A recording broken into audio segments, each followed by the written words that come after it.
السلام عليكم ومرحبا بكم في فيديو جديد في القناة ديالي. كنتمنى تكونوا بصحة جيدة وانتم كتشاهدوا معايا هذا الفيديو خاص بالتبرير ديال رشيد شو حول موضوع اللي غادي يكون اليوم عبر رشيد شو، وهو استضافة الراحل عبد الحليم حفيظ.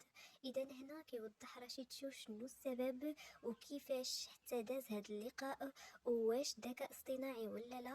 خليكم مع ابرز ما قاله رشيد العلالي. اليكم لا فيديو. عليكم. نتمنى تكونوا بخير وعلى خير.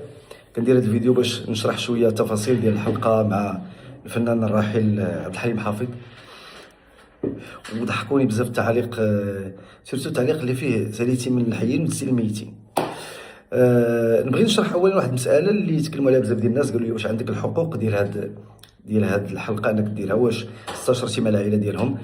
طبعا احنا ما درنا هاد الحلقه الا بموافقه ديال العائله ديال عبد الحليم حافظ، وطبعا اشتغل على هادشي كامل الفنان فيصل النواش مع ليكيب ديالو، واللي داروا خدمه كبيره، مشكورين. وطبعا كان حاضر معنا في الحلقه واحد من العائله ديالو اللي هو ابن الاخ ديالو، واللي عطانا تفاصيل كامله على حياته باش ما يكونش خطا. اذا المعلومات كامله اللي تقالت في الحلقه كلها معلومات حقيقيه، وغادي تكون حلقه مميزه واللي فيها بزاف ديال المفاجات. نتمنى تعجبكم.